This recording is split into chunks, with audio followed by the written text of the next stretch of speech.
we'll do our best to field those questions during the presentation. I'll be monitoring the chats. All right, Dwayne. All right. Good morning. Can everyone see my screen? You guys see it there? Yes. Okay. I'm going to start the presentation. Well, thank you for having me and asking me to present to this. We were discussing the other day how difficult it is, even within the DOT, to get word out about the various things that we're working on and changes that have been made and that we're making. It's just a very big organization, and extending that to outside agencies as well just makes it that much more complicated. So I think anytime we have an opportunity like this to share the things that we're working on, we want to take that, and I appreciate you inviting me to do so today. Just a little bit about me for those of you that I've not met. My name is Dwayne Carver. I'm an AICP city planner. I have a degree in regional planning from UNC Chapel Hill. I've worked for about 9 years in the private sector for hall planning and engineering before I came to this job. I've also worked in public transit at FSU doing transportation research and running a commuter assistance program. So I've done a few things over the years. Most recently in private practice, consulting, did a lot of work with walkable streets, urban design, livable street design. A lot of these things, have a lot of names for them nowadays: complete streets, livable streets, walkable communities. Specializing in how you design streets that will be supportive of a walking and bicycling and transit-friendly environment. We've been doing this for a number of years, and suddenly we discovered that people were calling it complete streets, and we didn't know that was the name of it, but that's basically what we've been doing and what we continue to do. So I was glad to have the opportunity to come to DOT and continue working on this here as part of the department's program. Why is the department interested in this? There's a Greek doctor, the father of medicine, Hippocrates, who said that we should let food be our medicine and medicine be our food. Now, he'd never heard of penicillin or germs, but the idea is basically still sound, that you want to create a healthy environment to live in, and that's maybe the most important thing you can do for improving your quality of life and for your health. And the department has begun to realize this as well, and we actually adopted a complete streets policy. Blow this up here. Back in September, under Secretary Prasad, who was our former secretary, and our department's complete streets policy says that we're going to provide streets that are context appropriate, and we'll talk about what that means, and we're specifically going to provide for a number of different users, and it actually lists some of them, but they're not limited to these: cyclists, freight handlers, motorists, pedestrians, transit riders. So we've got a wide range of folks included on our streets and uses included on our streets, and we have to provide for all of them now. This is the department's policy. It also calls on us to coordinate with local governments, MPOs, and other groups. And as an implementation strategy, it tells us that we have to go through and basically update everything that we do to be compatible with complete streets. And that's a process that we're beginning now. We're having a series of workshops, getting folks together face-to-face. We have 2 representatives from each district, folks from almost all of the central office, main offices here: planning, PD&E, transit, freight and logistics, roadway design. All these folks are coming together for these 4 meetings face-to-face to make sure that we have a consistent understanding within the department, and we're also bringing in a few outside folks to help us out, representing some cities and counties and MPOs and private sector groups to make sure we're all the same understanding of what a complete street is and how it's supposed to work in this whole context-sensitive way.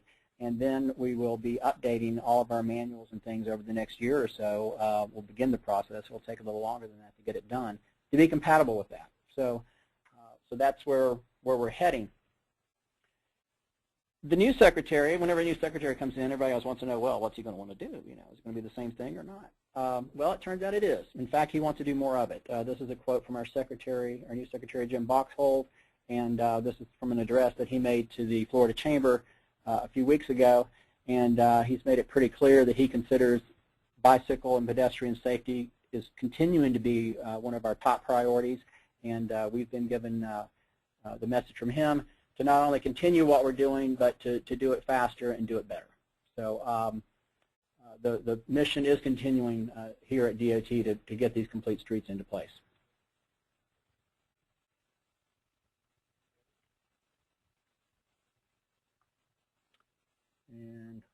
second while I advance the slide.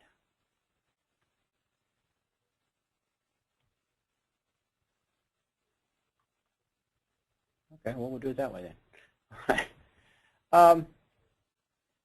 Okay, so when we talk about complete streets and what makes a complete street, this is what a lot of folks end up start thinking about as a complete street.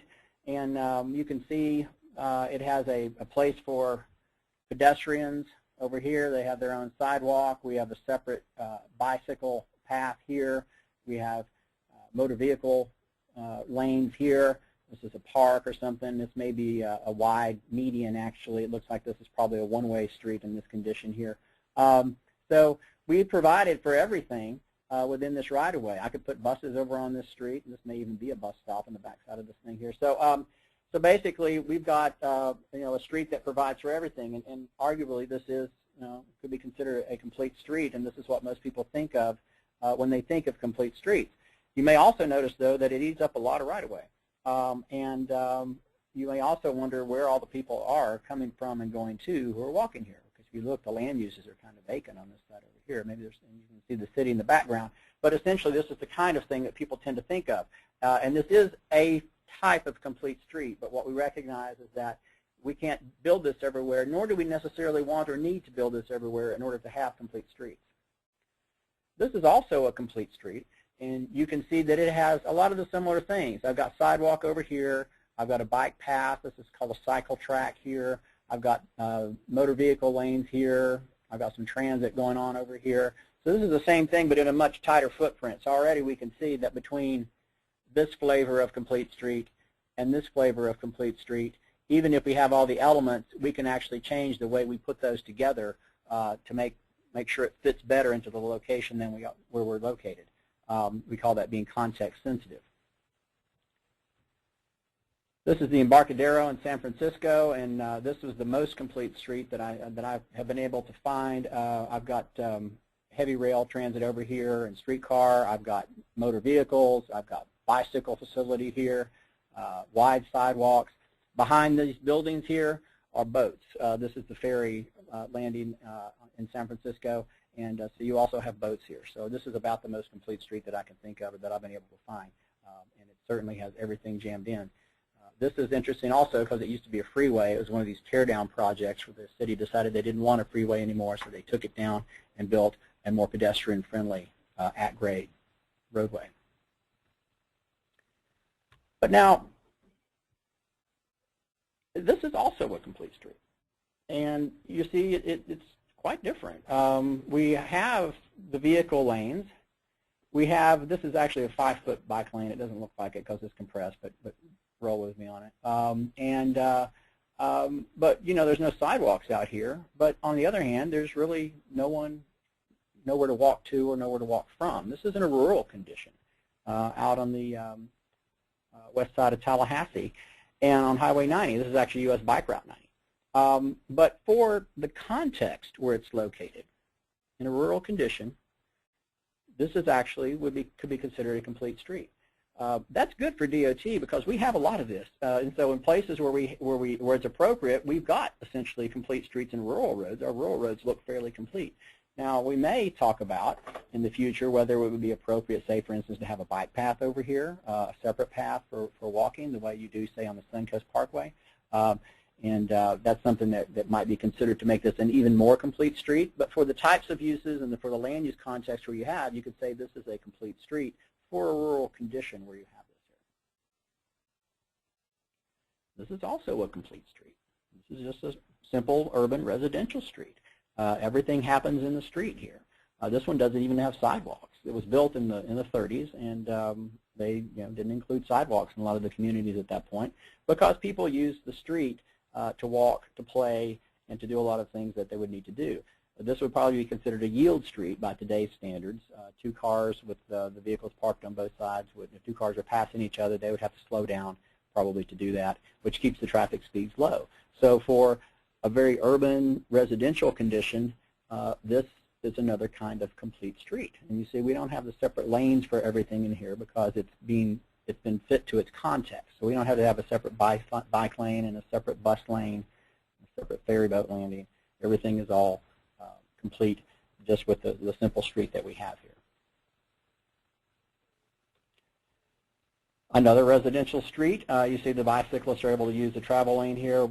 I would argue that striping a 4-foot bike lane on this road would be counterproductive because in this condition, the cyclists are able to basically use as much of this half of the road as they need to use for the type of travel that they're doing. So again, in this urban context, this is a complete street. This is how we used to build most of our streets in cities, and you have good examples of this in Tampa and St. Pete and really all over the state of Florida and all over the U.S.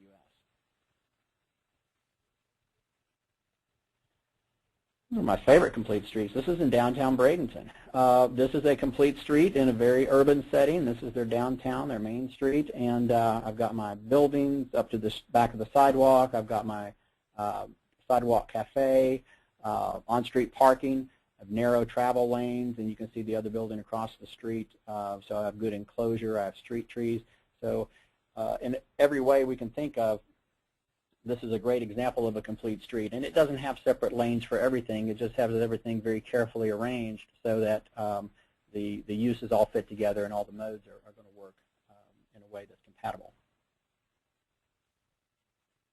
So how do we get to this type of design? You can't get to this type of design by starting with a regional planning model that spits out traffic projections. It takes your traffic that you had for the last 10 or 20 years and projects it forward into the future and says, well, you're going to need 4 lanes here and 6 lanes there and 8 lanes there. If you start with that kind of design, you are never going to get to downtown Bradenton. And you're never going to get to these kinds of places because that design, you can't start with a 6-lane highway and then come back and tell your urban designers and your planners and your economic development folks to build something like this that works around that. If you can imagine this with a 40-mile-an-hour 6-lane highway running through the middle of it, it simply wouldn't work. And so we have to start by thinking about, for complete streets, what we want our town or our city or our place to be first. And then once we've decided that, we can start thinking about what kinds of transportation we're going to need to build, what kinds of system we'll use to make that work. So that's the planning part. Now when it comes time to actually implement the thing and build it, it's the reverse. Once you've decided what you want to have and what kind of transportation system you want to have, then you may need to go back and start looking at, well, okay, now we know what we want. How do we make our roads match that? A lot of times you may have to change the road first to leverage the redevelopment that you want to see take place in a particular place. So if you have a road that's, say 4 lanes and it's run at 40, 45 miles an hour, and your community has decided that this is supposed to be a walkable place, you're never going to get it with that kind of a roadway. So you may have to look at slowing that road down, doing road diets, adding on-street parking. There's a lot of tools we can talk about here that will help you get to where you have this walkable place. So you start by deciding what you want to be, and then you make the transportation system match that, and that allows you to leverage the investment that you need. One of the things that was interesting to me about being in private practice was that they had this thing, we did a lot of work for developers, and they had this thing about making money. They were all about making money, and I was like, well, what about the common good of humanity and all these things? And that just really didn't wash with them. They really just wanted to make money. And so they were very concerned that whatever we brought forward actually had to have some merit behind it. It had to show that it was going to have an impact. And if we said it was going to be a safety impact, and we needed to be able to show that it really was going to have a safety impact. If we said it was going to make people spend more money, then we had to show it was going to make people spend more money. And so what that did, though, is it got me in the habit of really looking carefully and critically at a lot of the things we assume or may have been told about how streets and cities work and the theories behind that versus what actually gets borne out in the marketplace. And so this idea that the roadway can help leverage the reinvestment is something that has been borne out in the marketplace. It's very hard to expect a developer to come in and rebuild your roadway for you. But if the city has codes in place, and the DOT, for instance, has designs in place that can help, that show that we're going to help leverage that investment, those are the kinds of things that can help drive your economic development as well as your safety. The organizing principle that we use for this is called the transect, and again, we are still working on the department's official kind of policy for or implementation of the policy for complete streets. We do know that it needs to be context-based or context-based, and we already have something in Chapter 19 of the Green Book and in the T&D Handbook that references the transect as an organizing principle for land use. And once you know what your land use is, then you can begin to see what your transportation system would need to look like. So just very briefly, for anyone who's not familiar with the transect, I like to start by thinking about it. Let's not think about cities for just a minute. Let's think about the beach, because everybody in Florida likes to go to the beach. And so if you can imagine yourself at one of our lovely Florida beaches, and imagine that you're standing maybe right here, where the surf comes up and kind of plays around your ankles and your knees, and you're watching for skates and stuff in the water. And so you imagine here, and you're looking back toward the shore, and you can see the beach. You can see the dune back behind the beach. It's got some sea oats growing on it. You may have a little, maybe a kind of a wetland back in here. And then you've got a back bay a lot of times if you're on a barrier island especially, and then you may have more of an upland forest back here. Maybe it's got pine trees and things like that in it. So, and then if I say, well, where would the crabs be? You're going to look for the crabs here on the beach, right? You're not going to go back up into pine trees and start poking around the pine trees looking for ghost crabs. And if you see one back there, you know you've got a problem. At the same time, if I say squirrels, where would the squirrels be? You know the squirrels are going to be back up here in the pine trees. They're not going to be out on the beach. You don't see squirrels at the beach. So at the beach, everything has a place where it belongs. Jellyfish don't belong on the dune line. And if you see them up there, you know that something's happened because that's a transect violation. They don't belong up there. We can call each of these different communities where you have, biologists would call this a transect. So we have the ocean. You're going to have all your big fish. We have the beach. We have the dune ridge, palmetto grove. So this is an example of a transect at the beach. And so you can begin to see how you can organize what goes where at the beach by knowing what your transects are. When I say sea oats, you know that those go on the dunes. They don't go in the back. When I say pine trees, you know that those go in the forest. They don't go in the surf zone. So there are, it makes sense to organize our space based on what kinds of things belong in what types of communities. So that's the concept behind the transect. It's not really that complicated, and it makes sense when you think about it, I believe.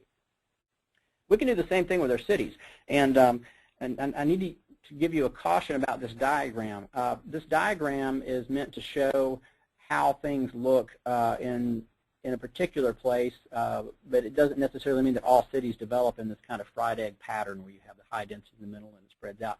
You do see that a lot, but you don't. But it doesn't mean that that's how it is, or that it always has to look exactly like that. So just kind of bear with me here as I kind of show you how this is supposed to work. So we can have the same idea. We could divide our cities up into areas where we know we have a lot of urbanism and very little rural things going on, and all the way down to places where we have basically all rural and preserved and no urbanism at all. And in between there is a range of things that happen and a range of ways that our land use is organized. And if you don't like plan views, here's some nice watercolor perspectives of what that might look like. So if you got your high density area, downtown Tampa, downtown St. Pete, downtown Miami, Orlando, any city you want to think of, your urban core, then you have maybe you have a neighborhood area or a town center grading into general urban. This is higher density housing, a few commercial uses, grading into something that's primarily residential, grading into something that maybe is even more agricultural. So if we're out here, we're talking about things that haven't been built on yet, but maybe will be someday in the future, all the way down to stuff that really is never going to be built on. It's in a preserved condition. So we can do that with these transects. And we can label the transects from T6, which is the most walkable in urban, to T1, which is the least walkable in urban, and begin to think then about what kinds of things belong in these different places. So if, for instance, if I say 15-foot sidewalk, where do you think you're going to need a 15-foot sidewalk? Well, you're probably going to need it in the T6 area. You're probably not going to need it in a T3 or T2 or T1. In fact, if we had a 15-foot sidewalk in a T1, it wouldn't be a sidewalk. It would be a shared use path. If I say 6-lane arterial running at 45 or 50 miles an hour, where is that going to be most appropriate? Well, it's not going to really work in your town center. You're going to have speeds that are incompatible with the uses that you have there in that condition. So we know that we want to have those kinds of things in the more urban areas, or I'm sorry, the more rural areas out here, where you have things are separated. It takes a long time to get to them, and so we need to have those higher speeds there. You may need the capacity in these areas, but you don't need the speed in those kinds of areas. And you may not need all the capacity on a single road either. We can talk about how we split those things up. So we're looking at using this transect as an organizing principle for how DOT would approach our context-sensitive mandate for our complete streets policy. So if we walk back through the transect now, here's our 15-foot path in a rural condition, and this is a park, and this is on a trail in Florida. You can see you've got all kinds of things happening on this trail. You have very infrequent intersections and basically no interaction with automobiles at all. In fact, there's nothing else out here except this path pretty much in the woods. As you get into a more rural condition, you may be passing farmlands and things like this. Still, you don't really need as much of a need for a sidewalk. You could potentially have a path maybe off to the side here, but most of your travel that's going to take place in this location can be handled either with a bike lane or a shoulder and on the roadway itself. I could run transit on a road like this if I had some regional transit service, for instance. That could still work here. As I get more into the edge condition of the city, this kind of thing might become make more sense. Now, on an edge condition, land is still cheap enough that we could buy, maybe still cheap enough that we can buy enough room to do something like this. And the distances are great enough that it makes sense that you would have the long blocks that you need for these kind of paths and things like this, so you don't have as many intersection conflicts. So this could be an edge condition, kind of a T3 condition, where you would have something as a complete street. Inside the city itself, in a T4 condition, you have the smaller houses, maybe some apartment buildings and things like this. What you really want are low speeds because you have a lot of things going on in the street. The street is more of a public room, so we need the speeds to come down. So we've got this sort of condition with a yield condition. That's one example.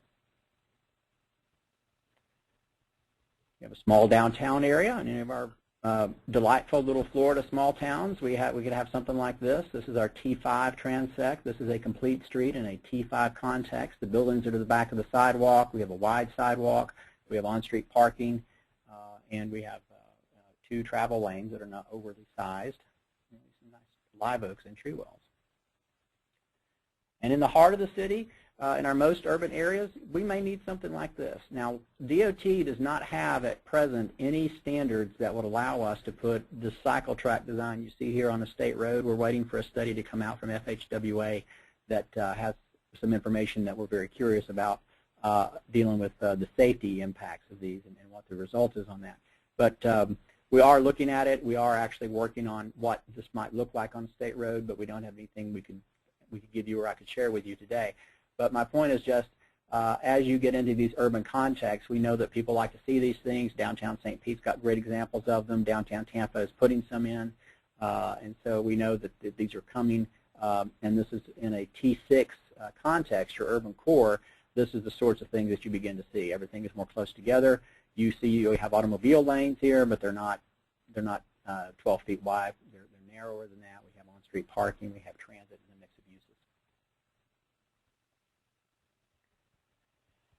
And I just had to jump back to the Embarcadero because it's such an awesome place. But so we do have ports in Florida. We do have places where we have the edge of the city comes right up to the water. This is one example of a great treatment for that has everything you can imagine in terms of transportation all jammed into this area here, and it works quite well. So it is possible to make all these things happen in a very wide range of contexts.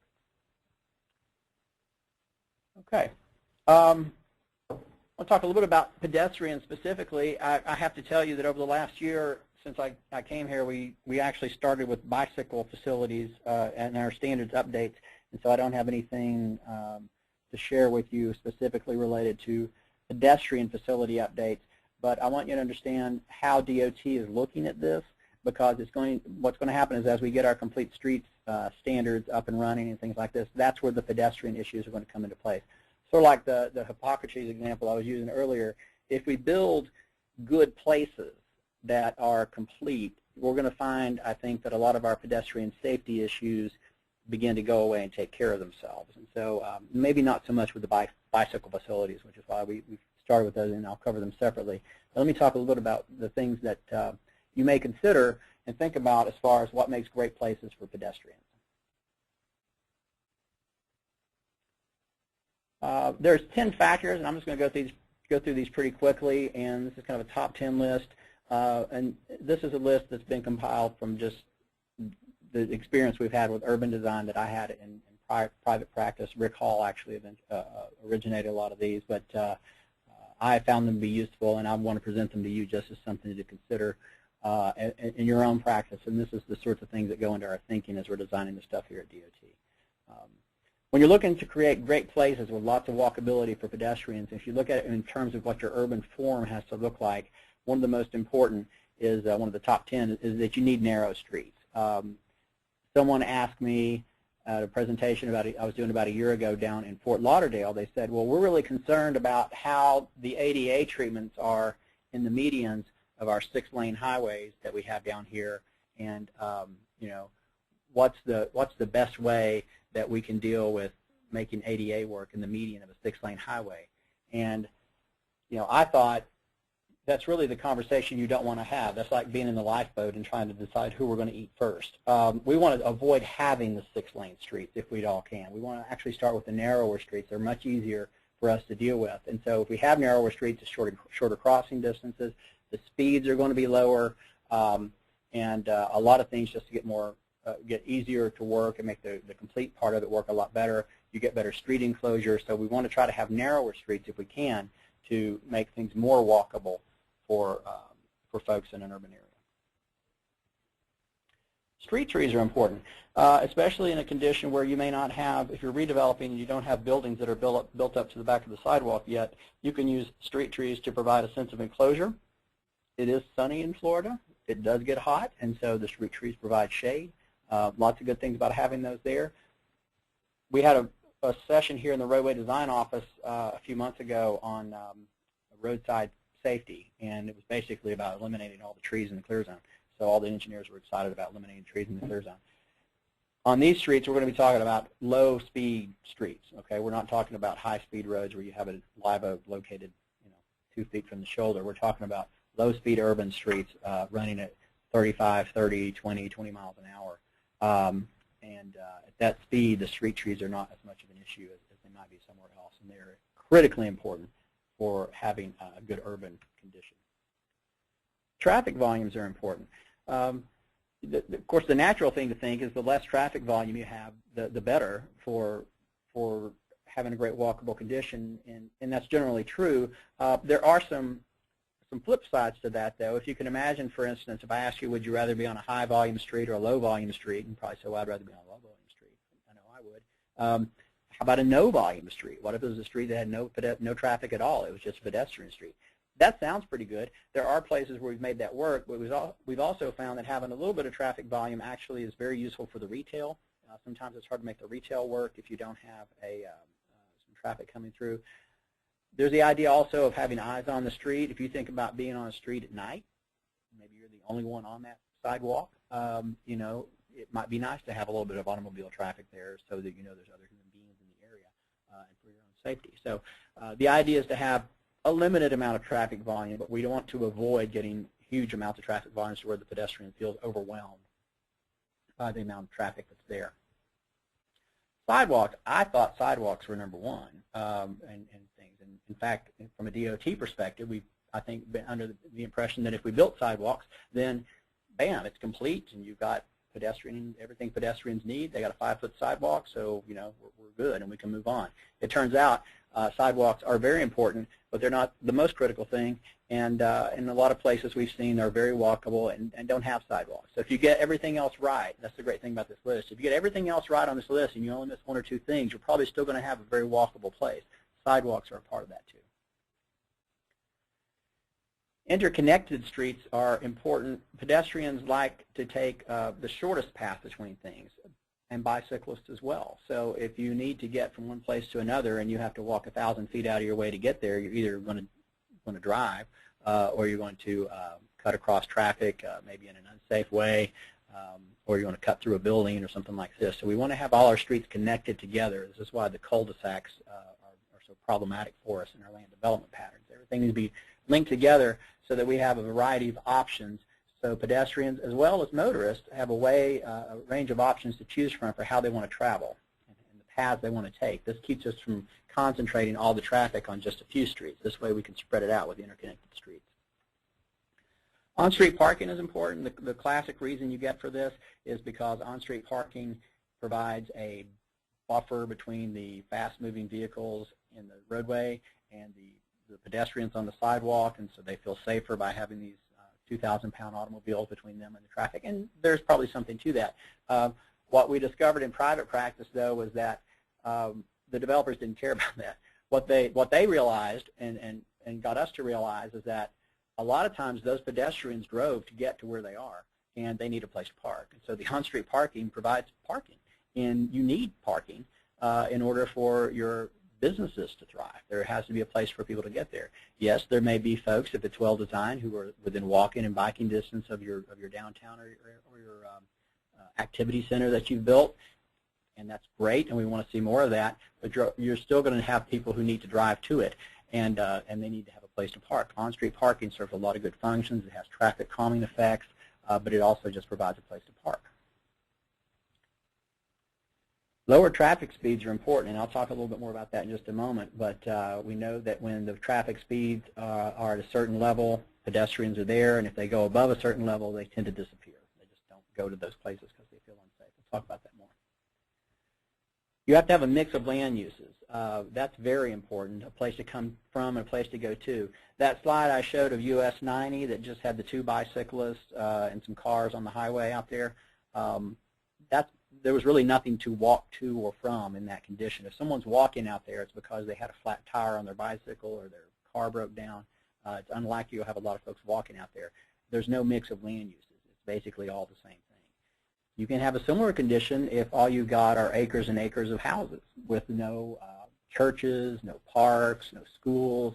You know, everything is all single-use zoning. It's really the same condition. There's no mix of land uses. There's no ability to get to anywhere close enough to make sense as a walking trip. So the mix of land uses is very important. Not only do they need to be mixed horizontally, but also vertically. So in your most urban areas, you mix the land uses vertically in buildings. You have retail on the ground floor, offices or residential above, so that's all mixed together as well. That makes that kind of place work when you mix the land uses. Buildings fronting the street for walkability are immensely important. You cannot have walkability if you have to cross a parking lot to get to the front door or something. You're not going to have transit be successful in that kind of place. If you want to have a place that really supports all the modes, you have to think about how the buildings address the street, and we really want to have them fronting on the street, behind the sidewalk, maybe some on-street parking, but other than that, we want it to be very easy to get from the sidewalk right into the front door of the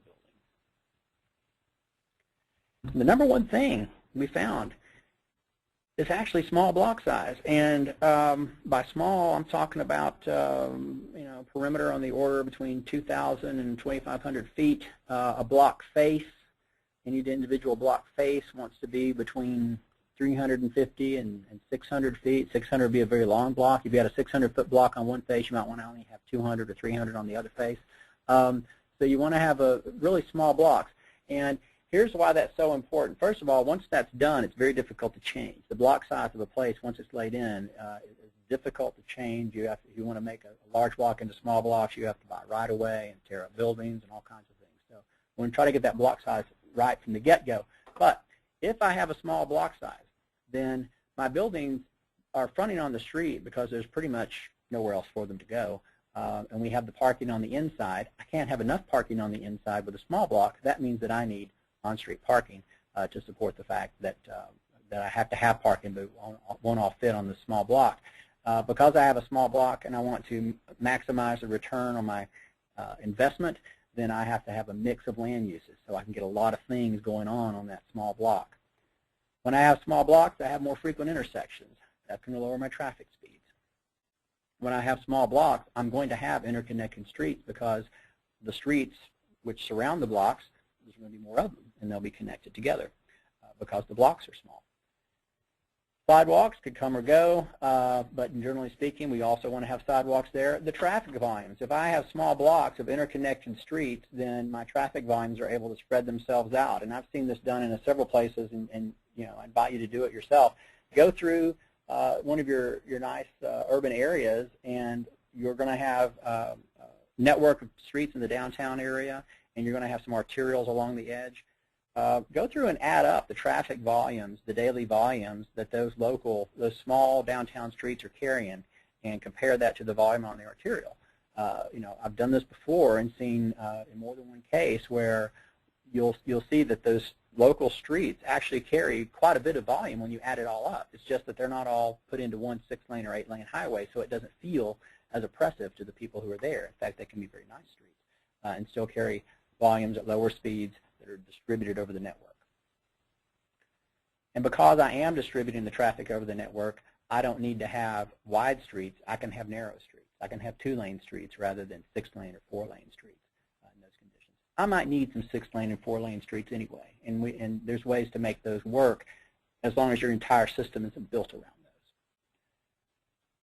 And if my speeds are lower, I can get the street trees in, and my engineers here in roadway design don't get all freaked out about roadside hazards and things like this because my speeds are low enough that this can work for us. Okay, so there's our top 10 factors for the urban form size. There is one other set of factors that we want to consider in terms of whether or not people will actually get out and walk in an area and walk along a street. And there's the three most important. The first one is the speed of the vehicles that are on the street. That is absolutely critical for the comfort of pedestrians. They have an innate feeling of safety, whether or not that speed is suitable for them. So you've got to nail the vehicle speed if you want to have walkability on a particular street. And the next most important factor is the speed of the vehicles. If you don't have that down, it's not going to work. And you can probably guess what the most important factor actually is, and it's the vehicle speed. When we get the vehicle speeds down lower, the chances of a fatality are greatly reduced. The chances of a crash itself are reduced, and you will actually find that pedestrians will frequent places where the vehicle speeds have been managed to a safe level, and they will abandon places where the speeds are not. So what is a safe level? You haven't seen, you're all safety people, you haven't seen this slide yet, you need to get with it because everybody, I think, has seen this diagram. It's in AASHTO, it's in, I think it's in NACTO, it's everywhere. This is that old diagram that shows us your chances of dying in a crash if you get hit by a car based on how fast the car is moving. You can see even at 30 miles an hour, your chances are almost even that you're going to be toast if you get hit by a car moving that fast. But if we can get the speeds down to 20, your odds are greatly improved. So this is a 10-mile range right here that is very critical to making the place work for walkability that you're trying to get to. So one of the things we'll be looking at on the DOT side is in places where we know walkability is a high priority, how do we manage speeds to get to this level? We had a fellow come and speak to us a few months ago at a coalition meeting, Alert Today, Live Tomorrow coalition meeting, who was an accident reconstruction specialist. And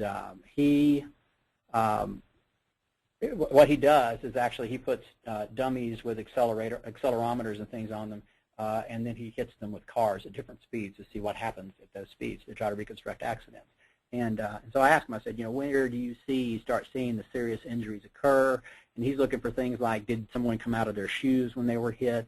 Were their shins broken? How high up were they flipped? And this kind of thing. And so when you start getting knocked out of your shoes and you're going over the top of the car, that's when the fatalities start occurring. And he said that normally happens around 25 miles an hour. 25 to 30 miles an hour is where you start seeing those kinds of crashes, and then as the speeds go up, that's basically all you see are those kinds of crashes. So to me, that shows that this graph that we all been using for years does reflect reality. We do need to keep the speeds down at this level. Okay. I'm just going to go very quickly here. This is from the ITE CNU Designing Walkable Urban Thoroughfares book. You can use everything that I've just been talking about to decide how a street should work, and this is what I think will end up going to something like this on the DOT side. We don't have anything yet that's exactly like this. We have things in draft. But the idea is you would look at where you are in space based on your transect, and then you would look at what kind of street standards you would have in that sort of area. So you might have a minimum sidewalk width that changes. It's not just 5 feet or 6 feet. It might be 10 feet in some places, or it might be 12 or 15, depending on the context where you're located and what's going on in there. Same kind of thing down here. If you look at the speed of the roadway, that would change based on what context you're in. The travel lanes, what kind of bike and ped facilities are there, all those things could change based on the context. So that's all I really want you to get out of this slide, is just the idea that as the context changes, the design standards need to change to match that. And this is what our draft material looks like from on the DOT side for this. So this is just a conceptual concept for how you might look at complete streets from a context-based area. Okay, Stephen will cover this, I think, Stephen Benson, in more detail next time about some specific conditions that you have there, and I know he's probably going to talk about RFBs and hawks and things like this. I just wanted to point out that on state roads at least, and you may have local roads like this as well, you don't control probably the context yourself. If you're a highway person or a road designer, transportation person, this is really all you've got to work with, is what's within the right-of-way line. So there are tools that we have available to us that we can use to kind of make up for the fact we can't do these other things. If the speeds on the road are so high that it's not really physically possible to detect a pedestrian who wants to cross in time to physically slow down for them, then we can use something like an RFB that essentially provides the driver with additional warning in time that they can see and respond to the fact that there's a pedestrian there and slow down and allow them to make that crossing. So that's the idea behind these kinds of things. This is one of the tools we have, and it's available in Florida, and we're using it quite a bit. A similar one, here's one in operation. A similar idea is the hawk. A lot of you may have seen these hawk signals, the idea is that once the pedestrian is finished crossing, these red signals do the wig-wag like on a railroad, except in this condition it means that you can actually drive through once the pedestrians are gone. We're discovering motorists a lot of times aren't quite sure about that. They see red, red means stop, and they tend to stop and stay stopped until the signal goes dark again, which is good. They're not running over people, but it doesn't mean we're necessarily getting the efficiency out of this particular signal that we hoped we would get. But we're still using it, kind of working on it, and seeing if maybe we can fix that with education. All right. We'll check questions here real quick.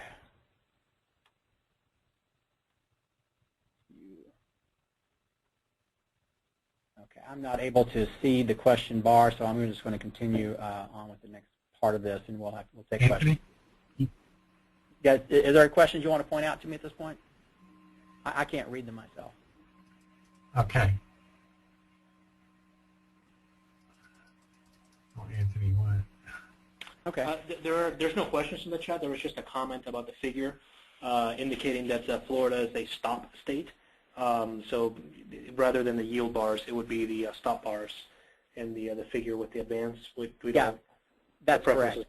Yeah, that's correct. We don't use a yield here. We use the stop bar. There's if you want to know how to build this crosswalk design, it's in the standard index, 17346. We'll show you how to do it, and then we do use the crossbars here instead of that, or the stop bars rather than the yield symbols for that. This is true.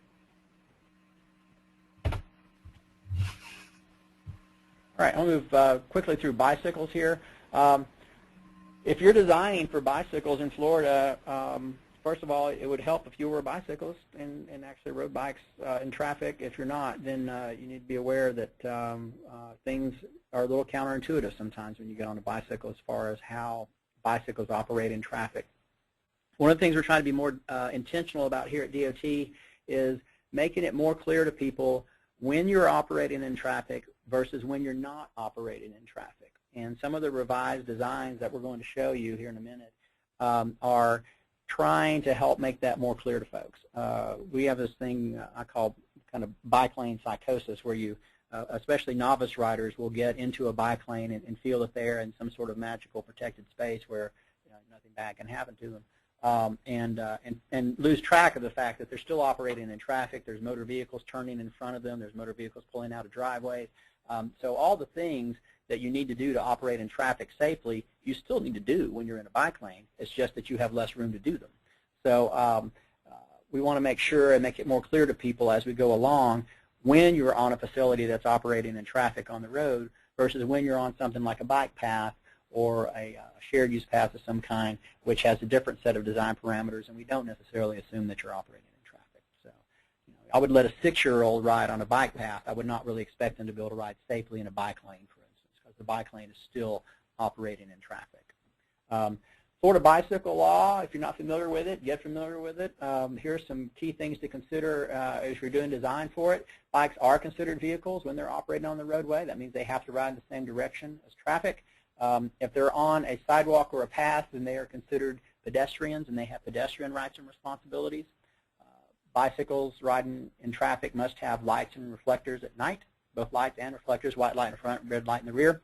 We do have a 3-foot clear law, 3-foot passing law. It says if you pass a bicyclist, you have to leave at least 3 feet clear. To my knowledge, there's not been one ticket written enforcing that law, but it has come into play when we designed our new bike facilities. So it has done good to have that law in place because it's allowed us to build in some passing space in our new bike lane design. We have a mandatory bike lane law that says if there's a bike lane there, you have to use it except for a whole range of reasons why you might not use it.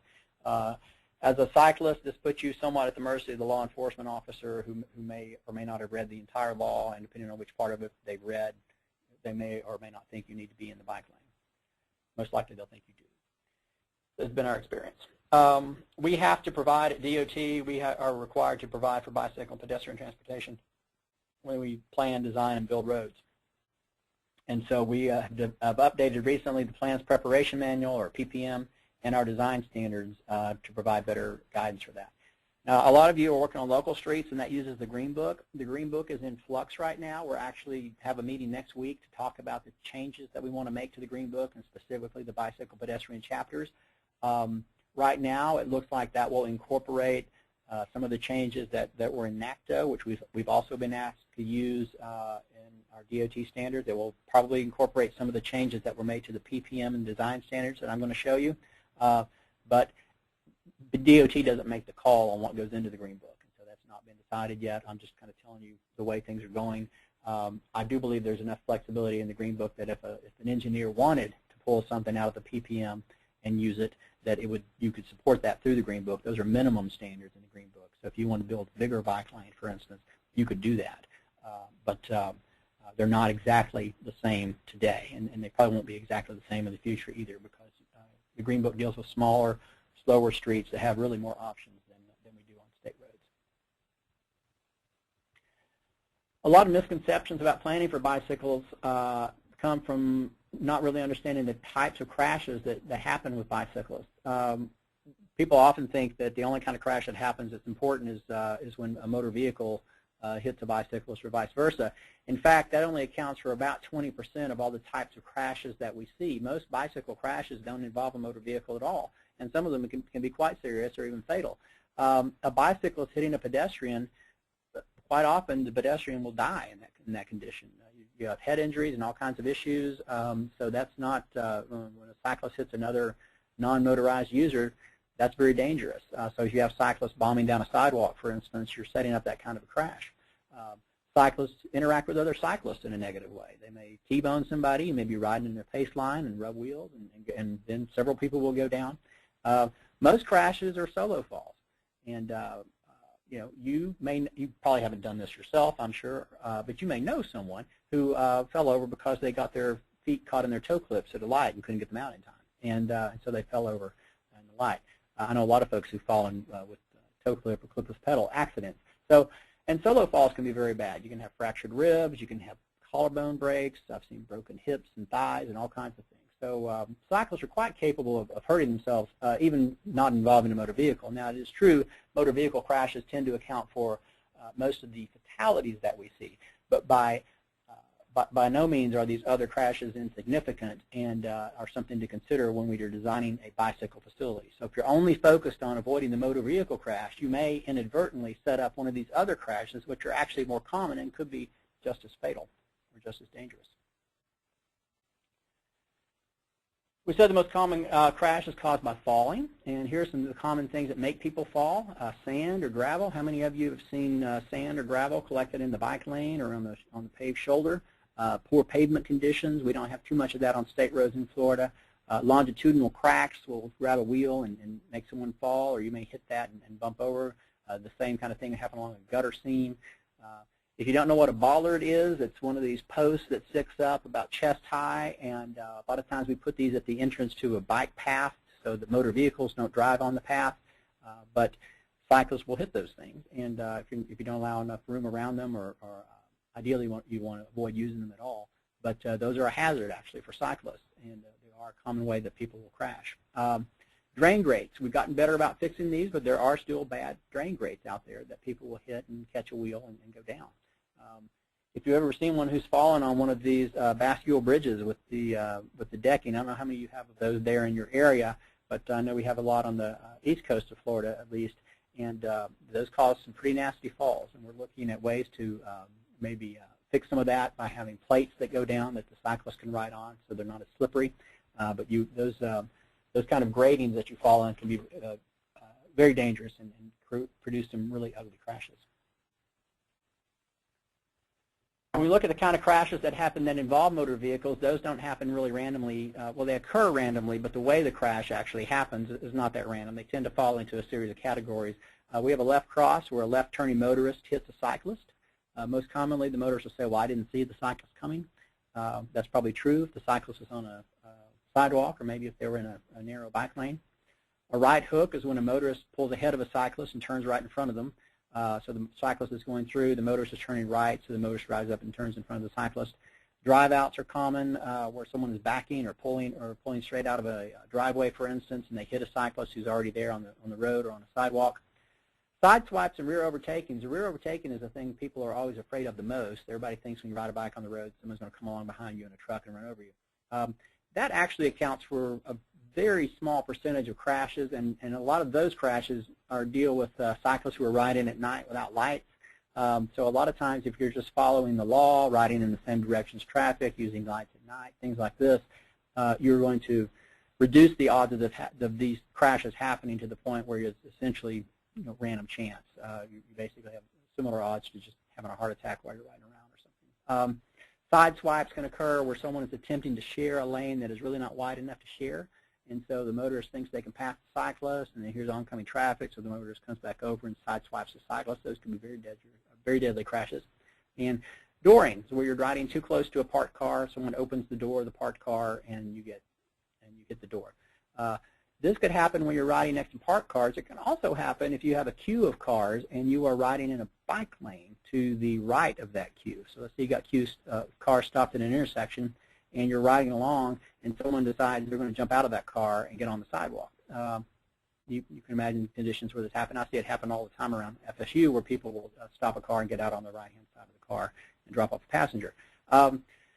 So that kind of dooring crash is also a danger and can be very dangerous for cyclists, especially if it throws you into the adjacent travel lane and you get hit by a passing car. It's the way this crash a lot of times results in a fatality. So those are the things we want to watch out for the motor vehicles that we design around.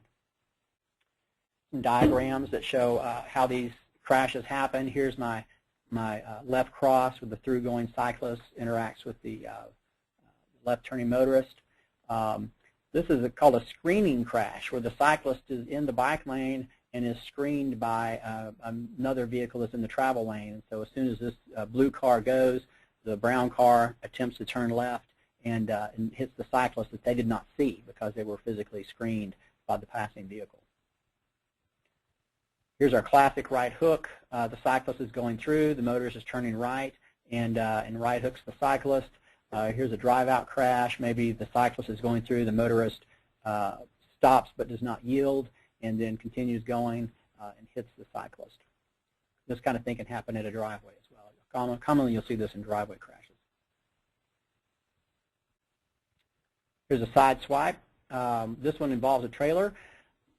I spend a lot of time looking at trailers or looking at people hauling trailers, and those trailers are all over the road. Even if the motorist in front is actually doing a pretty good job of keeping their vehicle centered in the lane, the trailer tends to go all over the place. If you're rounding a curve, a lot of times the trailer will drift onto the shoulder or into the bike lane, and the motorist seems to be unaware of this. So the trailers are really an issue. In this condition, the motorist attempted to share the lane that really was not wide enough to share, wanted to avoid the oncoming traffic, and the cyclist wound up getting hit. This is one that we've been tracking in Orlando with some of the bike lanes there. On curves, we're seeing in the narrower bike lanes, you get this drifting effect, and you have this kind of rear overtaking crash happen. the rear overtaking crash is the only crash that theoretically a bike lane is supposed to protect you from. And if the bike lane is not properly designed, and we're discovering that the 4-foot lanes really, don't provide a whole lot of protection from this, then you can end up with these kinds of crashes. So this played into our thinking when we went back to redesign the bike lane standards. And here's a Dorian crash. This is all the crashes kind of all put in the same area, in the same graphic. So we teach cyclists to avoid edge riding behavior, because edge riding behavior, where you're hugging the edge of the road, actually sets up a lot of these crashes, including the side swipes and rear overtakings. And so what we try to do is not design facilities that encourage the edge riding behavior. And so we want to either encourage the cyclist to control the lane if it's not wide enough to share, or we want to provide sufficient space to really provide space. We don't want to provide something that looks like a bike lane, but it's not. We don't want to provide something that looks like a share width lane, but it's not. We need to make it clear to folks either this is a lane control situation or this really is a place where you can share the lane. That's the direction that we're trying to move in. And then provide our markings and facilities and other things to encourage people to do the behavior that's going to help them avoid these crash types. And a lot of this is edge riding behavior. So we revised our guidance. This came out in November of last year.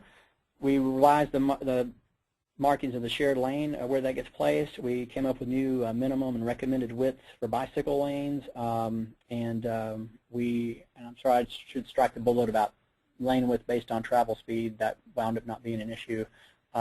We have now a buffered bike lane standard for state roads, and you can use it on local roads if you want, but it's current for state roads.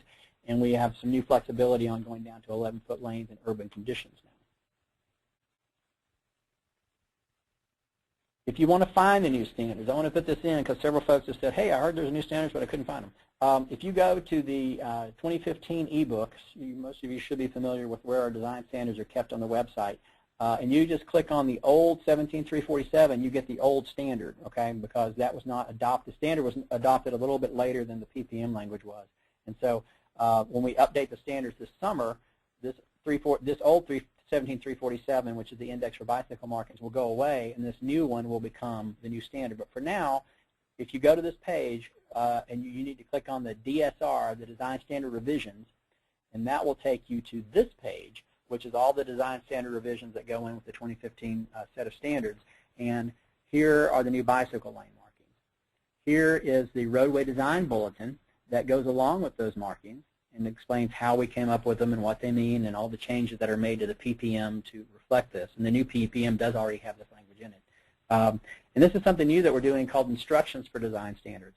And this has stuff that was too technical to go into the PPM, but really that the designer needed to understand in order to draw the plans correctly so that the contractor could use them. One of the things we're trying to do is take as much math and engineering judgment out of the drawings as we can, so that the contractor isn't responsible for making decisions about, for instance, where a marking should be placed, because we find that when we do that, a lot of times they get it wrong. And that's nothing against contractors. The old language, frankly, was pretty confusing for shared lane markings, for instance.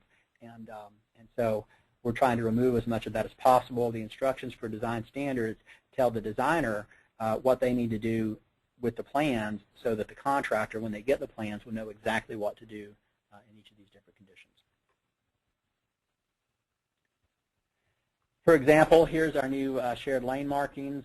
We used to have the old standard had a drawing, and the drawing actually showed an uncommon condition, which was a wide outside lane, and then there was a table that you had to go to, and the first line of the table also had the uncommon condition, and the common condition actually was contained in like a footnote at the bottom. And so a lot of times we had shared lane markings going in wrong because the contractors would read that, get confused about what they were supposed to do. They see the drawing and they put in what's in the drawing.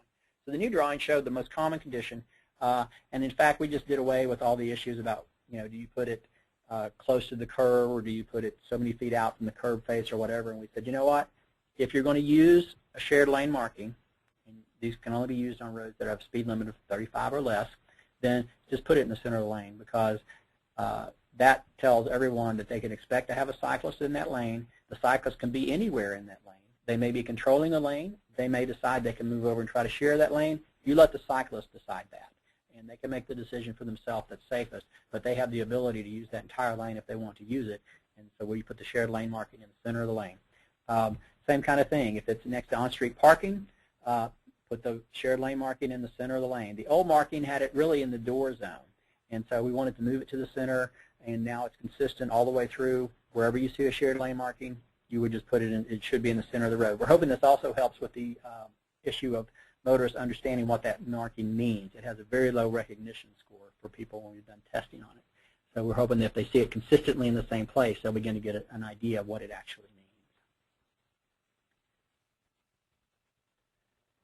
This is a sign that's been in place for a while. There's a nice write-up about this actually in the Florida Bicycle Association's quarterly newsletter. If you get that newsletter, take a look at it. It describes some of the history behind it and those kind of things. But we're encouraging folks to use this on state roads. Some districts are using it quite a bit. Other districts are not using it very much at all, and we're preparing additional guidance on where and when it can be used. But the MUTCD provides ample guidance for how to use it, and a lot of districts are already using it already, but some districts, like I said, want to have a little more cover for it, so that's what we're providing. We are looking at this, and we encourage folks to use this. It kind of makes the whole issue clear. You know, if the lane is too narrow to share, then the cyclist can use the full lane in those conditions.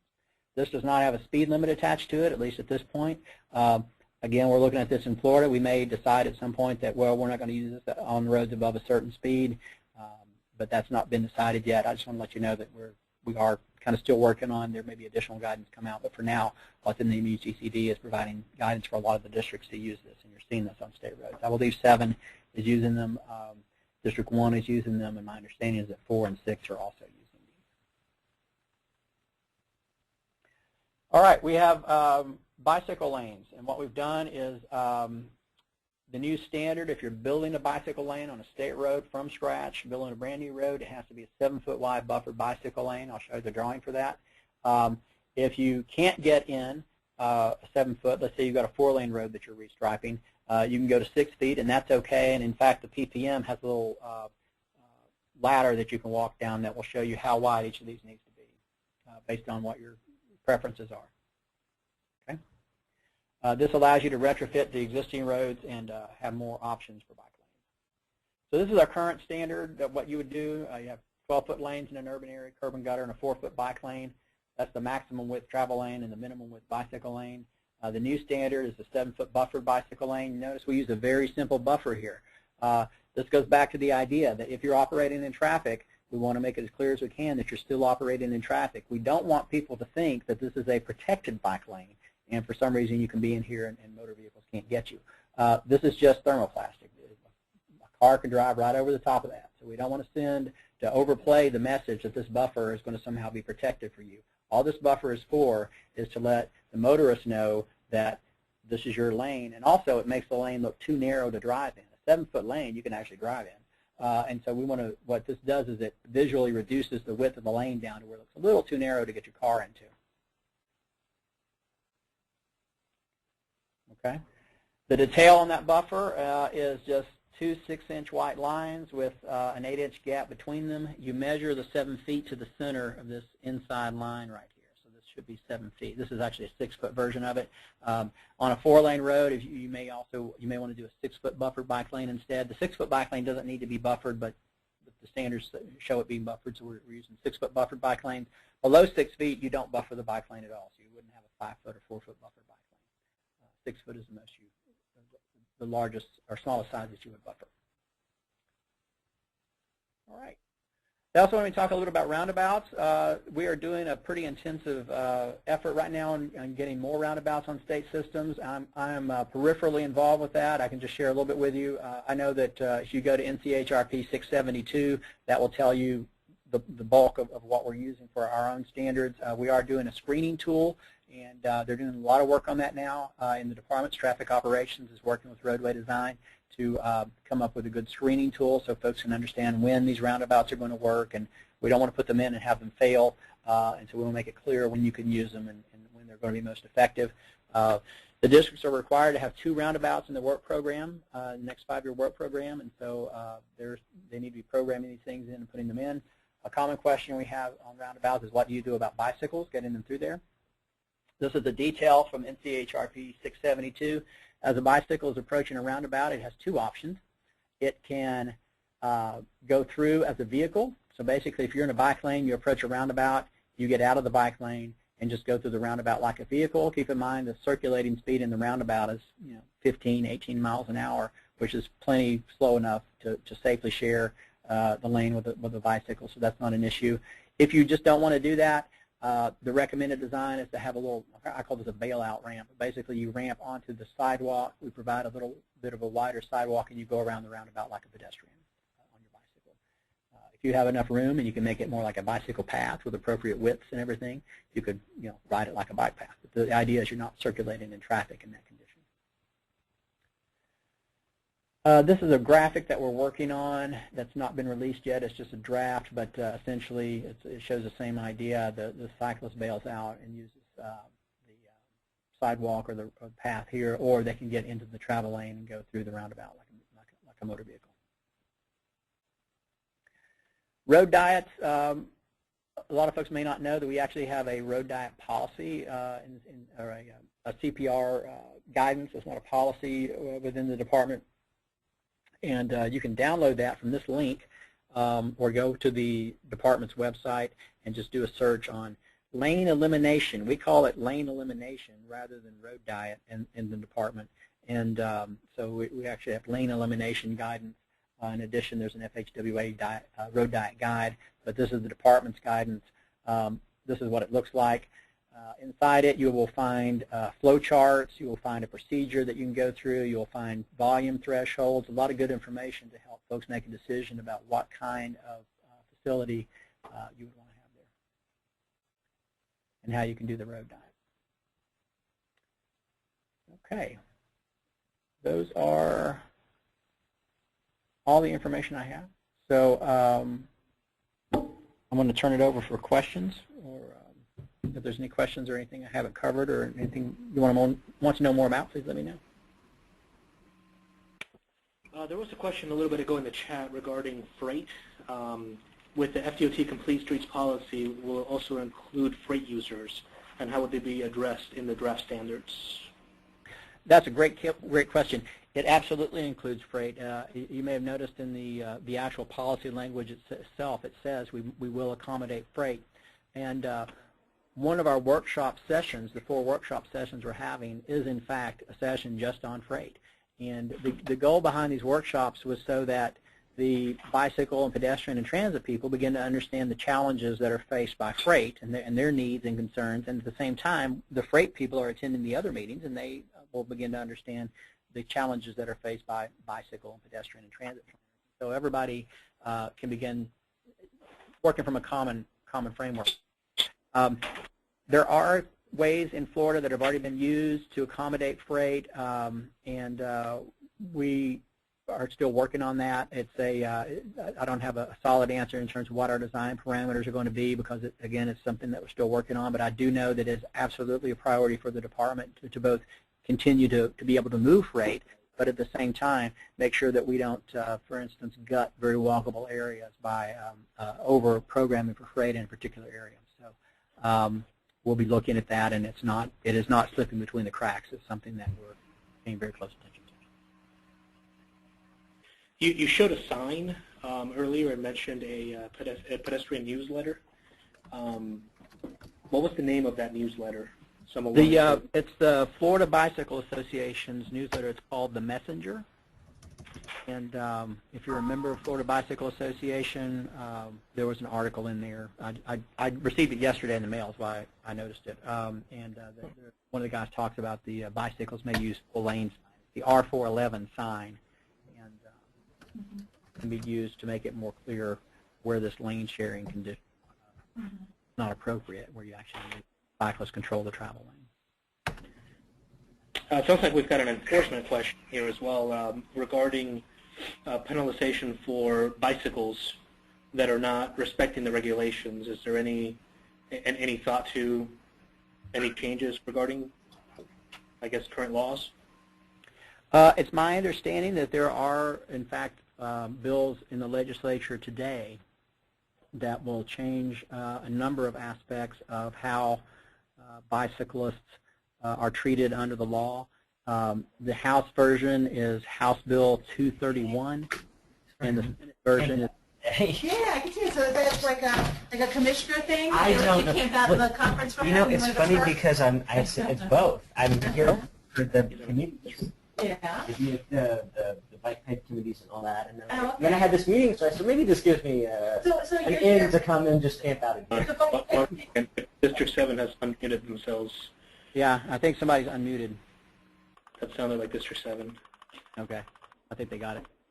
So Yeah, they got yeah, so those bills are before the legislature right now, and if you'd like to take a look at them and comment on them or whatever, that's up to you. DOT, we don't comment on legislation once it's in place like that, but I can tell you that it's there, and you can see what you think about it. But there are bills in place that would affect the law regarding bicyclists. This is Dennis Falloon, Dwayne. Yes. My question to you to follow up what Anthony just talked about.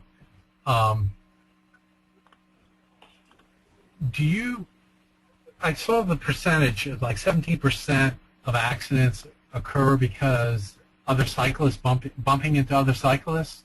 And I've noticed that when a group of cyclists are riding on the road, they're not in the bike path, or if they don't have a bike path, they kind of spread out. Is that part of the enforcement stuff they're going to work on? Do you know? There's several parts of that. First of all, the law says that if there's a bike lane, legally, they have to be in the bike lane. Now, there are conditions where they would not be in the bike lane. Let's say, for instance, you're in a place where the bike lane's full of sand, or there's a dead armadillo in the bike lane or something. There's reasons you can get out of the bike lane, but just because you're on a group ride, that's not a legal reason to not be in a bike lane. You got to have. But let's assume there's not a bike lane, and the cyclists are on a road where there's no bike lane. Right now, the law says that you may not ride more than 2 abreast, which would seem to imply you can ride 2 abreast at least. Okay. And if you think about if a lane is too narrow to share, and most lanes are, then a cyclist essentially is controlling that travel lane. Well, once the cyclist is controlling the travel lane, imagine I have 2 cyclists, and you're trying to pass me and my fellow cyclist in your automobile. If there's 2 of us, and we're spread out, that's basically like a bigger vehicle that you're trying to pass. If we double up, then it's the same as passing 1 bicycle. If we single, then you are passing 2 bicycles. So you can imagine if I had a dozen people on a group ride, it's the difference between passing 12 bicycles or 6 bicycles. So you're basically passing a smaller vehicle if I can double up. Well, if the lane's wide enough and we're good enough riders that we can triple up, so now you're only passing 4 bicycles instead of 6. So you know, basically you have the chance to reduce the size of your vehicle, if you will, if you use more cyclists across. But right now the law only says that you can ride 2 abreast, and I haven't seen anything yet that would change that.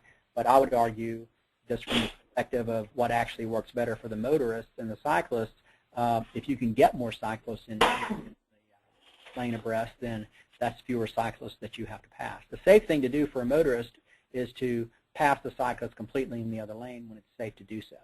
And if you can do that, then it really doesn't matter how many cyclists are there. It's the same as if you're passing 1. Okay. Back up there. Thank So you. the real issue that is your feelings about whether or not a cyclist can control a travel lane. That's where we actually have the sticking point in a lot of I don't know if Stephen or District 7 wanted to chime in with any other comments or questions. Is he still on? Did you have a question for him? I don't see him on. So they must have, that must be how they muted themselves. Okay, fine. They pulled the plug. All right. Well, this was an informative presentation. I thought it was really interesting. The thing that kind of struck me, that I had never heard before, was using the term complete streets for something other than that kind of pie-in-the-sky urban design. I have never heard of a neighborhood street with basically no facilities being called a complete streets, and it makes sense how you described it, that what you do first is define all of the uses. And if all of the uses are being met, then it's a complete street. That's a perspective that I haven't heard before, so that was interesting. Well, and what we found in our urban design practice was that we took a lot of time to build little, narrow, skinny streets because we knew that helped with the traffic speeds, and you saw from the walkability stuff that it's good to do those.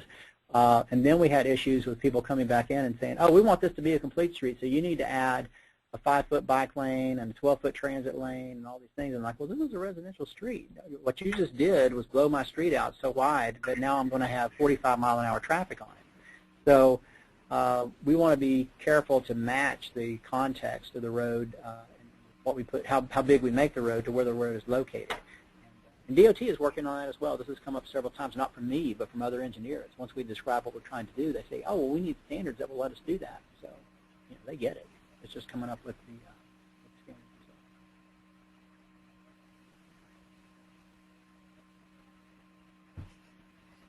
standards. Give folks a second here, see if anything else comes up in the chat. Okay. I appreciate you letting me do the presentation. I will be honest with you, I find these webinar presentations a bit challenging for myself. I'm used, and I prefer to have a little more audience interaction. I just sort of feel like I'm spewing information out, and I can't imagine anything more boring than listening to me just talk and drone on. I don't know another way to do it in this format, so it's a way to get information out. That's all I can do. No, it was comprehensive. I mean, I know that as I was watching the presentation, I'm thinking, the title of this presentation is Updates to the Policy, and, here we are talking about, here's a picture of what a complete street is. So, I mean, you covered a broad range of topics in a short amount of time. That was actually pretty impressive, the way that the presentation came together and, made it to those standards and those policies, beginning with basic understanding of someone that has never heard the term complete streets. So I commend you on that. This was very good. Thank you. Well, do you want to end that, and you want to stay on for a minute, Anthony? Yeah, I'll go ahead and end the recording. There's no other questions in the chat. We'll stay on the line for a few minutes in case anything else comes up. Thank you, everyone, for attending. Thank you. Thank you.